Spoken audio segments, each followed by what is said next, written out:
Hello, good evening everyone. Now it is time for number 2. It was a very busy day with living process, talking with new and current clients, so I prepared in the morning, recording in the evening. So we've got, the reflections, but don't worry about these. I don't really need them. I just use them for seeing. But so we've got from the prologue to the preface. And here we are. It starts off with talking about our confusion in architecture. What this talks about, this goes through, it starts with very abstract things, talking about the diagnosis of the problem. Last time on Living Process, we talked about how it was kind of the diagnosis of a problem that in the industrial world, in the world of industrial production, architecture had faced these serious problems of an environment that everyone has some kind of problem with that we know is different, that these are industrial problems that weren't really the same kind of thing before we had industrially produced architecture. And then the question, how do you deal with it? What is this? First, you have to understand what that problem is. You have to get towards in this, we're going to be dealing with, getting philosophical, dealing with ontology, examining an existence, and then, once you touch on that a little bit, we get to epistemology, dealing with how we understand what truth is, how we understand what facts are. And yes, I believe that that it is actually very relevant that we address these very fundamental root concerns, and that it actually impacts how design decisions are made. I've been seeing that generally for 10 years and very specifically in real-world ways for the past 3 years with fun projects with clients. So it digs right into it. In the 20th century, we have passed through a unique period, one in which architecture as a discipline has been in a state that is almost unimaginably bad. Sometimes I think of it as a mass psychosis of unprecedented dimension in which the people of the earth in large numbers and in almost all contemporary societies have created a form of architecture which is against life, insane, image-ridden, hollow. So we all know what this feels like. We all know what this looks like, and from time to time, unless you live in some kind of beautiful, wonderful place and are very lucky, you have to deal with this from time to time. Saying that architects are not blameless, of course, and that's part of the difficulty here, is that even when you want to do something, you're dealing with this type of industrial system, you're dealing with the permit process, you're dealing with industrial produced things. It's very difficult to kind of come up with ideas that go through that whole process with the goodness still intact. It's a very real challenge. It's not easy at all. So in traditional societies, this is the way things used to be. In traditional society, building was almost always something that stood for human value, that raised life to its greatest possible heights. Now, too many architects rub their hands cynically, foisting images on the public, creating works which are not friendly to people or to the human spirit, but are friendly to the developers, who make huge profits from these buildings and which do much to bolster those architects with financially rewarding, glossy images in magazines. Ah, yes, it's a very cynical game, very sad game. I am of the opinion that it is quite possible to use the new tools, to use the new software, to use the new methods of production, of which Chris Alexander touches on this. Even it's coming close to 20 years since this book first came out. I remember when it first came out. With the newer parametric software, which we'll touch on this, which is in itself value neutral. That's the trouble with all this talk about BIM software and all of that, is that that's good to talk about, but you have to realize that can never be the full story, because that software takes upon itself whatever values, whatever sense of what is important or less important. It will just be used by whatever value system there is. So what value system are we using? To a certain extent, we are actually in charge of this. So, and he says, of course, architects like others have a conscience. Many of us regret the situation. Many struggle like drowning men and women in the sea that engulfs us. Some of us, though, do not know what to do. We must eat. We cannot afford to lose our jobs. And that's... And he says, but then he's saying that we can do these things, continuing with this. Sometimes he has just this wonderfully colorful language, saying that we can take care of all of this. Later on, saying, away with the emperor's new clothes. People have written, people have spoken out. We can all see that the emperor is naked. Let's not go on with these charades. What is it that has to be done? Yes, what is it indeed? And going on about how architecture depends on our picture of the world. This is really, really important. This is something that I did a lot of very serious writing on about, okay, this is the thing that launches this whole book. If you're doing anything about pattern language, anything about the nature of order, it's very important to realize that Chris thought that how we saw the world impacted how we do things with architecture and what problems we're even capable of solving. So I examined that very closely, and I think it is correct that that's a great place to start. Saying very few people realize, I think, how much the present confusion which exists in the field of architecture is wound up with our conception of the universe. Further on, he says, the implication seems fantastic, and yet this is just what I believe. I believe that we have in us a residue of a world picture which is essentially mechanical in nature, what we might call the mechanistic rationalist world picture. We may not realize it, and this is what we inherit, because the thing about world pictures is that unless you do a little bit of kind of self-philosophy work, of historical philosophy and self-philosophy, you'll pretty much be just going along with what the culture has raised you with, and so we've inherited this, and some of us do take time to think about it. What is this mechanistic rationalistic picture of the world? And essentially, he goes on about this, but essentially what it is a belief. It is an ontology, a way of seeing the world, a way of seeing existence, a way of seeing the world, where two things are paramount, where the self is strictly separated from the outside. This is the Cartesian split from René Descartes. There's the res extensa, the world outside, and the res cogitans, the world inside. And that this is a strict separation, and that there's a little bit of an absurd idea in Descartes of the homunculus of consciousness, that there's like a little, like Woody Allen made fun of this in a movie, that there's a little person or people inside your head. That's a way to think about it, but that's not really the way that neurologists now have been seeing. That's not really the way that consciousness works. Consciousness is really better understood as a dialogue between the self and the environment. It comes out of people like Konrad von Uexküll. Go into him someday.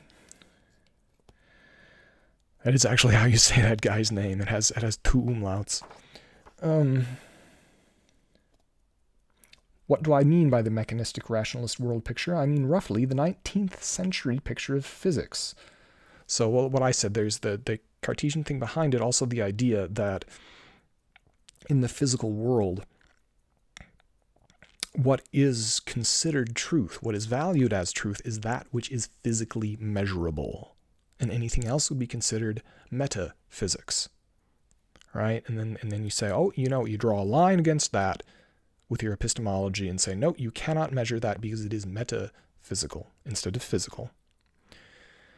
That's a great way to build machines. That's a great way to send things to the moon. However, we've always known that's not the whole story. All the old traditions of metaphysics, all the old traditions of hermeneutics, the art of interpretation, would tell you that there are different kinds of truth beyond this physical truth, but we let this adherence to the physical truth kind of take the driver's wheel and govern things maybe a little bit too much or too often. So there's this mechanistic worldview, and Chris says, of course, there are relatively few people alive today who wholeheartedly believe that the world really is such a place, which is with mechanistic separation.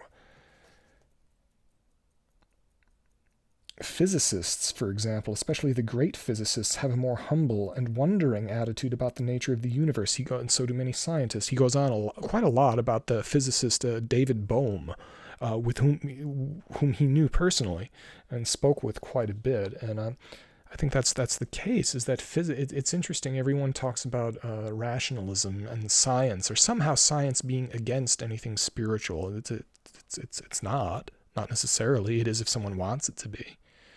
But quite a lot of, you got to remember, quite a lot of physicists are highly spiritual people, some of them even religious.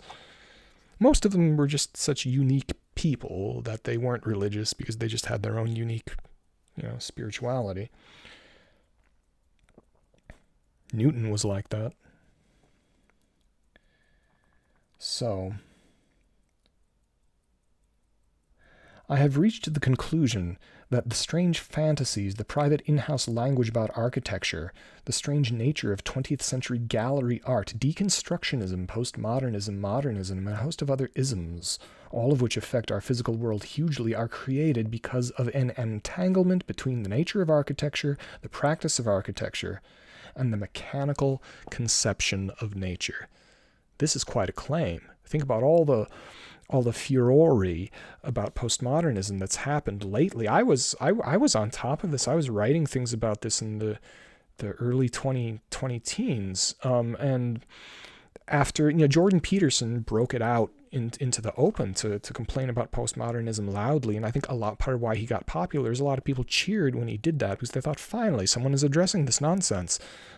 People like Michael Mahaffey were also really on top of it. Michael Mahaffey, whom wrote about Chris's stuff quite a bit, wrote a book called The Derrida Virus. Thus I believe at the root of our trouble in art and architecture there's a fundamental mistake caused by a certain conception of the nature of matter, the nature of the universe. More precisely, I believe that the mistake and confusion in our picture of the art of building has come from our conception of what matter is. So this is fascinating, the idea that we're holding ourselves back. We're producing architecture that really isn't as good as it could be because we're not seeing the way that the physical world really is. We have a mistake about it, that it's dead. He'll go on about this, that it's not living form, that there's conscious form inside us and living things inside us, and the built world is not living, it's dead. He says it is living in its own way, living the way that someone from India or someone from Japan would understand it, living as a kind of organized life, as a spectrum of organized complexity. Coherence, not just complexity, not chaotic complexity, but coherent complexity. So I've always found that very fascinating. I think it makes a difference. So it is it's understanding about the concept of matter. You need to understand how it is arranged.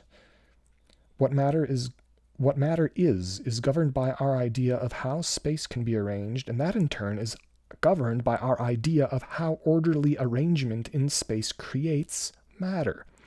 So it is the nature of order which lies at the root of the problem of architecture, hence the title of this book. Ding! You can really underline that in the book. For those of you playing along at home, that is page 8. Page 8 of book 1.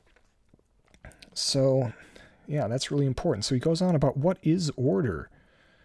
It's not negative entropy so much. He talks about that. That's a clumsy way of looking at it. Skipping on Boltzmann defining entropy and negative entropy. That doesn't really get precise enough for what he wants to do. You can't understand it that way. It doesn't answer the questions. And he goes on, what he doesn't mention his own work. He doesn't self-promote here. He could. He wrote a very interesting essay in the 60s called A City is Not a... or the 70s, I think it was the 60s. A City is Not a Tree, talking about the types of hierarchical organizations that are common in cities, and that a tree-like organization is less substantially alive in a city then is a kind of what he calls semi-lattice. What, please, despite myself, I'm going to reference Gilles Deleuze. I usually don't like the guy, but I think he made one or two good points, and one of the good points amidst all the other dreck that Deleuze popped out. I'm just going to tell us how you really feel, David. No, about the idea of the smooth and the striated, the idea of the rhizome, the way of seeing the world in two different ways is kind of interconnected. Really, this is a difference between nominalism and realism, but the idea of rhizomatic organization. There's a way of having interconnected networks of things that aren't particularly hierarchical. So that's one kind of glimpse of how this is specifically adapted. If you think about a street layout, you have large city blocks, smaller, and if you hyper-rationalize everything in a city in that hierarchical way, it ends up being like, say, Brasilia, or something which is not the greatest organization of urban development. Or you look at something like Paris, DC, Chicago, cities that are Vienna to a great extent, and what you have is you don't have a complete mishmash. What you do have is you have these hierarchical. The hierarchy is there, but they're crossings. They're things which cut across the hierarchy, not arbitrarily, not to just screw people up or be interesting, but for good reason. You have something crossing connections like that. So anyway, that's a little bit of a tangent into this application. There's an important picture here. He talks about the wild goose pagoda. He steps back and says, he says to just consider that this is not something mechanistic. There's something wonderful and beautiful. And he says, you look at he writes it as the smile of the Buddha.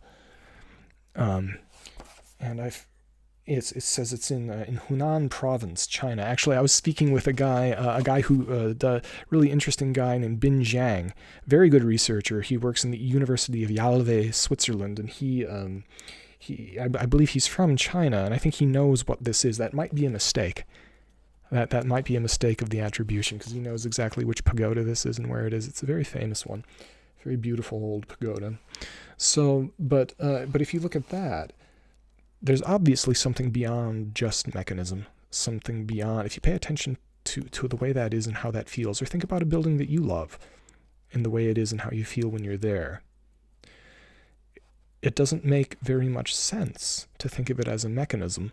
And certainly, it's darn near impossible to build or create something like that if we conceive of it as mechanism. That's part of the thing, is that if we're thinking like Corbusier, of the architecture is a house is a machine for living in, that constrains you. It's important to think about the functionality, obviously. And I think that was Corbusier's point, is to not fight industry. But if you're limiting yourself to that, Corbusier himself stepped beyond this mechanistic thing. That's why his architecture changed so much partway through. He was a complex figure, Corbusier. And he gives examples of other examples here.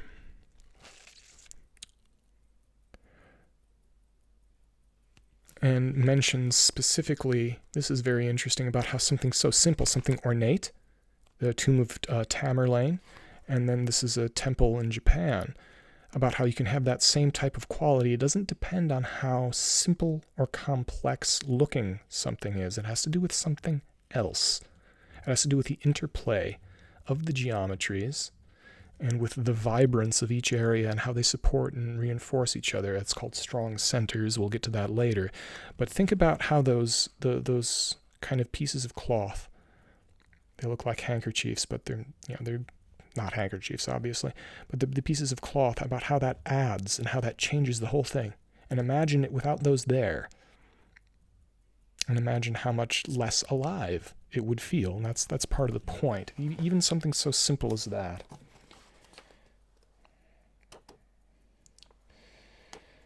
And then he talks about these things, and then Dun dun dun. Then there are examples of things that just don't, that are less alive, that don't communicate the sense of vibrance and a good feeling, even from otherwise lovely people that I would admire. So he cites, this upset me a little bit when I first read this, the Marin County Civic Center, that there's a weird kind of falseness to it, with those what he calls the fake arches there. That's just decorative projection.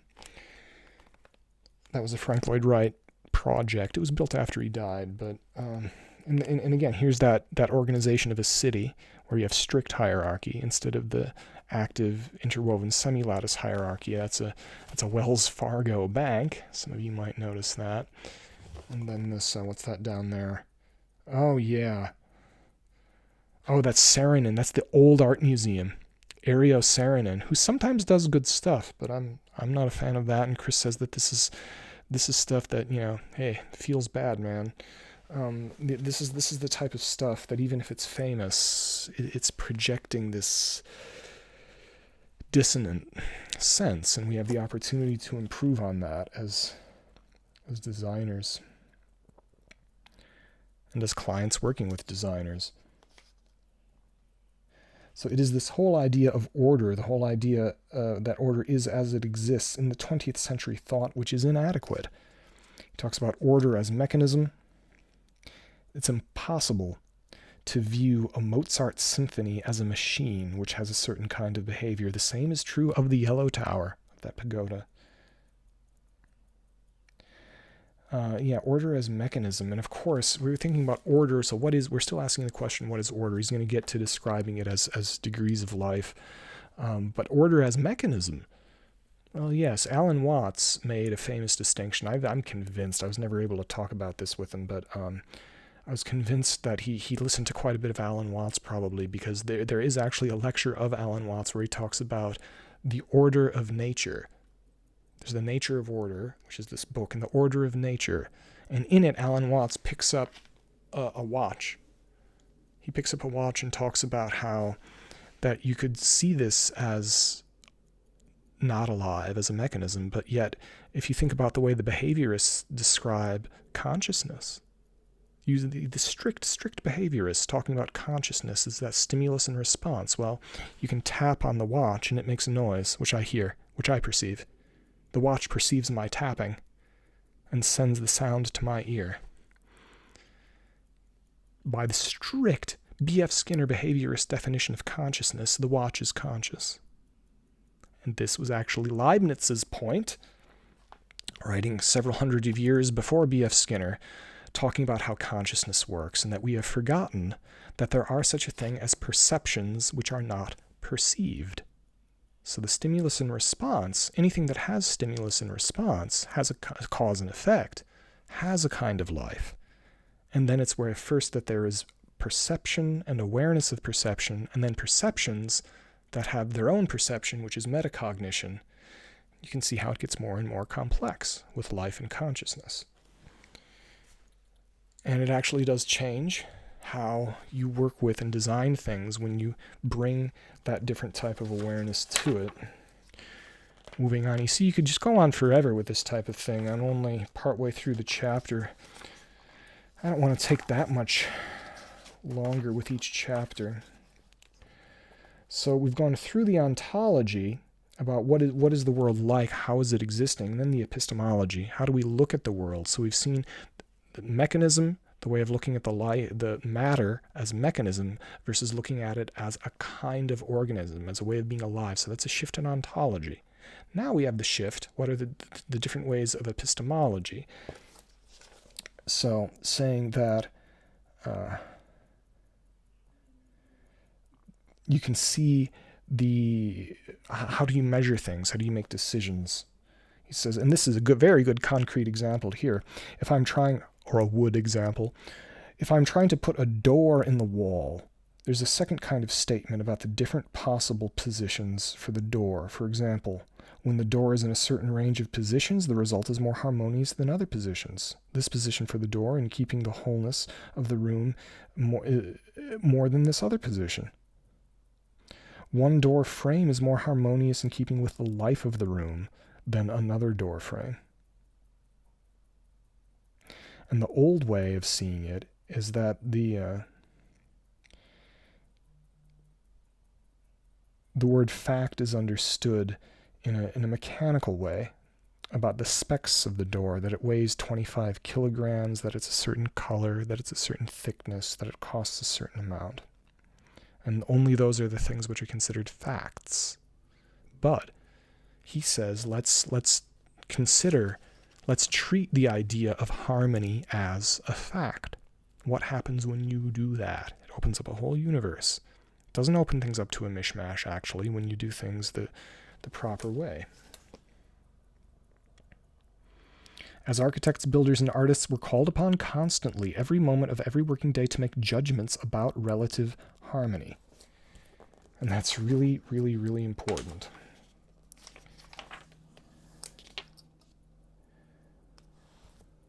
He talks about pattern language.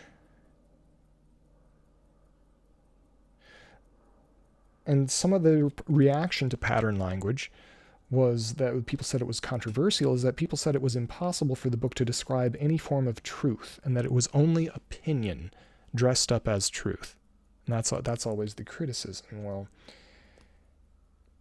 an opinion versus truth, what I've found out in projects is, well, this is an important conceptual thing, but when you go into it realizing that when you treat things like harmony as truth, and that you don't try to push your own ego on top of it, the distinction, when you're working with a well-focused project, with clients that you're in good communication with, the distinction between opinion and truth doesn't matter so much, because you're dealing with people's opinions, and you're coming to a kind of agreement with them.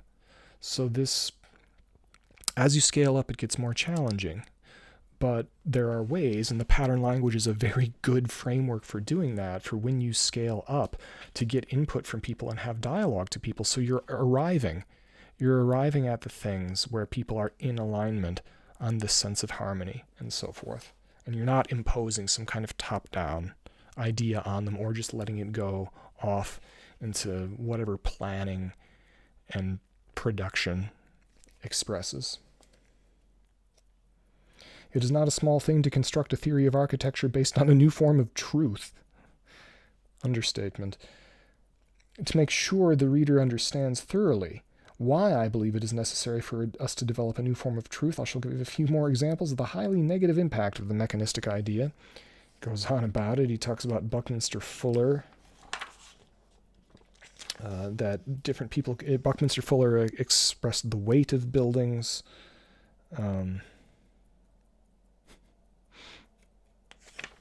Let's skip over that. Le Corbusier talked about the separation of functions.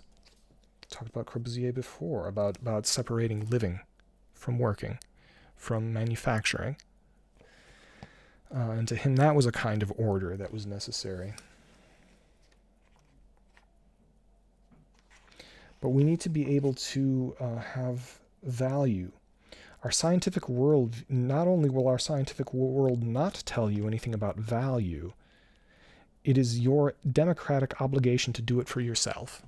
So saying that so much of architecture and design is about value, is about all these non-mechanistic decisions, but what happens in the world where there's considered to have no authority except the individual, and then you're supposed to figure that all yourself, and just tell people in this vast feedback session, of course the public sessions get messed up and directionless if you come at it with the idea that it's all just everybody's subjective opinion.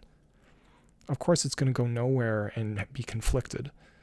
You have to come at it with you have to structure it in a certain way. Very, very important.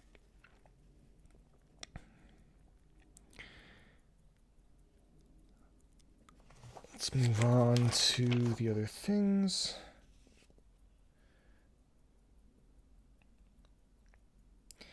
In this new view of order, we shall find necessarily a post-Cartesian and non-mechanistic idea of what kinds of statements can be true. A theory in which statements about the relative degree of harmony or life or wholeness, basic aspects of order, are understood as potentially true or false. And he says that this brings up something to ornament. Ornament, on the other hand, is something we may like but cannot understand intellectually. One is serious and the other is frivolous. Ornament and function are therefore cut off from each other. Not if you take Louis Sullivan seriously. He doesn't mention Sullivan enough. I discussed Sullivan with him. I talked about he wasn't as familiar with Sullivan as I would have hoped that he would have been, because I think Sullivan dealt with this ornament and function thing. Louis Sullivan did not consider ornament to be separated from function. Obviously he didn't. Look at what he built and what he wrote. So I think Sullivan, in a big sense, was 100 years ahead of Christopher Alexander on this question. He didn't formalize it.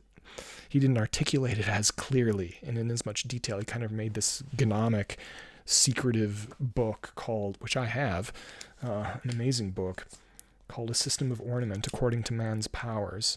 But yeah, ornament has a function. It doesn't have a mechanistic function. Ornament has a function of vibrance, a function of life, a function of harmony, a function of feeling. And those things are valid, and those things are important. I believe those things are, in a sense, objective. You can interpret them in different ways, but their impact is objectively real. The theory which I shall lay out is in no sense against science, it's an extension of science. That's very important. What he's trying to do here is that, I touched on this last time, the idea of color, the idea of color and musical harmony. That we have extended science into those areas. Now we can also do a similar thing with geometry, with solid shape and color, that being really what the questions of architecture are. To make good architecture, we must fundamentally alter our idea about the nature of order, about the kind of thing that order is. So yeah. Before we leave the book, this is really important. We're constantly trying to make decisions about what is better and what is worse in an evolving building. If the only statements, this is why the epistemology is important, if the only statements considered potentially true or false are mechanistic statements of fact, and if all the statements of harmony, beauty, what is better or worse, what has more or less life, are always considered matters of opinion which can only be referred to private and arbitrary canons of judgment, then, in principle, rational discussion about buildings should be impossible. One can imagine the ridiculous music of David Byrne talking about architecture should stop making sense. That's what happens. That's the illogical outcome of restricting your epistemology to the physical, is that music doesn't make sense. Architecture doesn't make sense. And I think then there's an understandable reaction to that, which is to go off into this crazy Pomo deconstructive land. And that is due, and that happened, that reached kind of a critical mass in the early 80s there, didn't it? That was the same in 1982, I believe, the debate between Alexander and Eisenman, who were on opposite sides of this. Eisenman, at the time, his opinions have evolved. He's very interesting and a very intellectually serious guy and a talented designer, but he and Alexander at the time were going in vastly different directions, him saying that you could not understand these things, and it was up to the individual to have an assertion of what he would call intelligibility, of some type of concept which was made complex on purpose. And that's why you had these buildings with stairs that went nowhere, literally, and a column going between the bed in one of his houses. And he had things like Memphis style that would just be purposefully subversive of expectations, but just because they wanted to be weird for the sake of being weird. And later on, you got the purposely aggressive things of Daniel Libeskind. And Alexander, on the other hand, saying, hold on, why are you doing this? Let's pay attention to how people feel, realize that people's feelings do make sense, that we're not all so completely different from each other that it can be coherent. Because you've heard facts don't care about your feelings and feelings don't care about your facts. Well, feelings are good friends of facts, maybe, is the answer to all this. So that's where we leave it for today, at the end of the preface of The Nature of Order. Next time, Chapter 1, The Phenomenon of Life, the redefinition of matter itself. Tomorrow. Thank you for listening.